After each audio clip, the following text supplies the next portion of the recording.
Good morning, Raiders. My name is Christian Sanchez. And I'm Amaya Mejia, and welcome back to Raider305. Today, we'll explore how passion can spark purpose right here in Miami. To kick off our show, we highlight a student who is using her passion to string hope into a cause close to her heart. So I think one of the great things that Eden's doing is she's bringing awareness out of real experience so that people can learn what the issues are. Next, we leap into a story where every twirl comes with a twist and a mission. I didn't mean to change career paths. Finally, Chris explores what really drives students and their college decisions.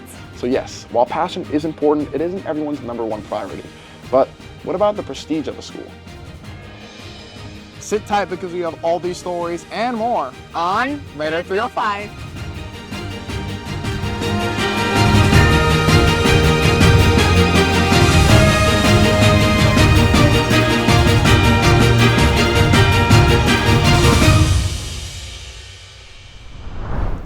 Amaya, one of my favorite parts about Gulliver is how passionate our students are about giving back.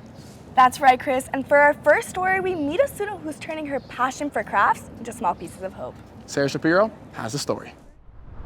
The ongoing conflict in Israel has taken the lives of tens of thousands of people and affected many more. High school junior Eden Soar is working to make a difference.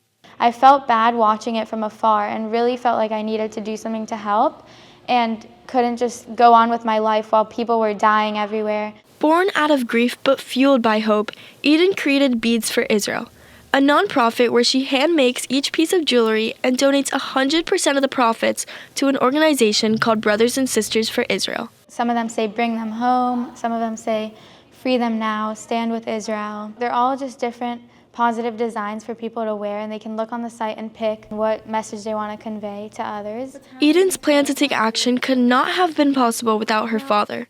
Just days after October 7, he traveled to Israel and connected with organizations she could support. This organization that's called Brothers and Sisters for Israel impressed me the most. I told the story of this organization. For Eden, it was a connection. She said, this is a place where I'd like to contribute in my own way, and that's how the connection was formed. It really was one that I felt was making an impact and helping in a huge way through food, supplying hostage families, and helping with everything that people needed help with. What she's doing isn't just activism. It's a reflection of her faith. So I think one of the great things that Eden's doing is she's bringing love into the world. By doing so, you can improve the lives of other people. It makes me want to just continue and raise as much as I can and make as many bracelets as I can, and really going to make an impact on people that are part of my community that I care about. 2 years later, and just under $14,000 raised, Eden's bracelets are more than beads. They're symbols of strength and hope. Her journey proves that with heart and purpose, even a high school student can spark real change. For Raider Vision, I'm Sarah Shapiro, reporting. Wow, Chris, it's truly inspiring to see our students making a difference. I agree, Maya, and not far from here, there's a studio that's been pointing dancers in a similar direction. In this next story, we meet someone who is devoted to keeping their passion alive. Here's my report. Practicing pirouettes and pliés is the typical routine of ballet dancers here at Thomas Armour Dance Studio. And at the heart of it all is someone whose original routine took a turn. I didn't mean to change career paths, but sometimes, there's a fork in the road and you decide to go down it and just investigate, and 35 years later, here I am. Today, she continues the legacy of Thomas Armour, the founder of the studio, who believed that opportunity and excellence should go hand in hand. It would be very difficult when you're not supported. Financially, it's very difficult to pursue a dream. Training to be a ballet dancer can cost as much as $120,000 from childhood through high school, according to 538. For families who can't afford the full cost of dance, the studio works with them to figure out what's possible and then fill in the rest. But for Ruth, this is more than just covering tuition. I danced growing up, but I was the oldest of 8 children. Because there were so many kids in my family, I knew that I had to support myself, so instead of going into dance, I went to nursing school. And I came back to dance in my 20s And I came to this studio, and he asked me if I could teach some classes here. And I always say at the end of the day, everybody was still alive. And so Now that she had reached her dream, Ruth wanted to provide others with the same opportunity, regardless of financial status. The scholarship program has allowed me to dance without causing any financial burdens on my parents, which definitely helped them. It makes me want to do the same for someone when I'm older. Makes me want to give back. our goal is to use this organization to help kids achieve their dream, whatever it is.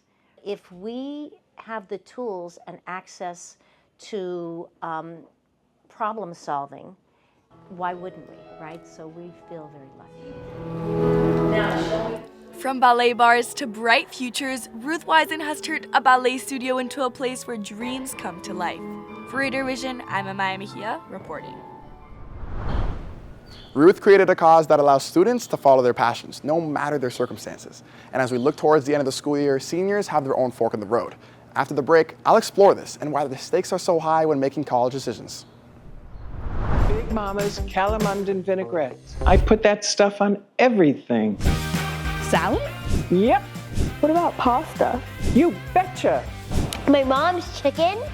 Of course. I like it with pretzels.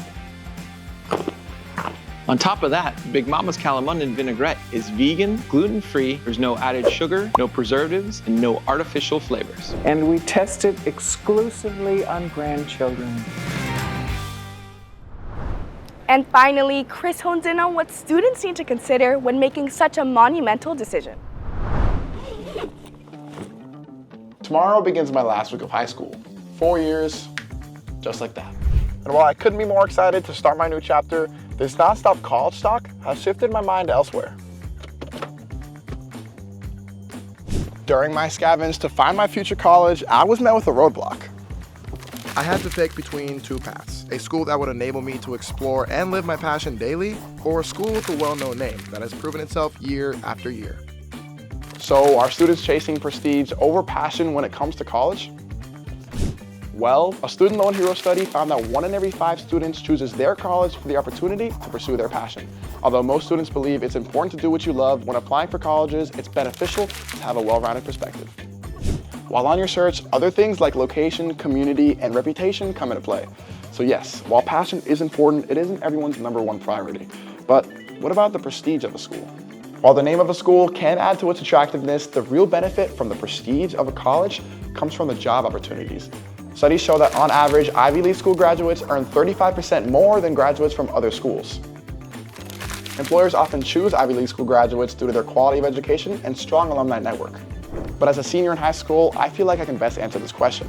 I believe that your passion feeds your soul, fuels the fire, keeps the engine running, but best of all, makes you who you are. So I'm picking passion every single time. For Raider Vision, I'm Christian Sanchez, reporting. Oh, and I'll be attending Syracuse University in the fall. Okay, Chris, maybe pursuing your passions isn't such a bad idea, especially if it lands you a spot next to a great co-anchor. Wow, Maya, that might be the nicest thing you said to me all year. And it'll be the last. Gotta leave you with something. Well, that's a wrap for this dynamic duo. Stay tuned for next month as the seniors are coming together for one final show. So, no promises that Amaya won't be crying after this. Sure, I'm holding back tears. Well, thank you so much for watching. We'll see you guys next time on Raider305.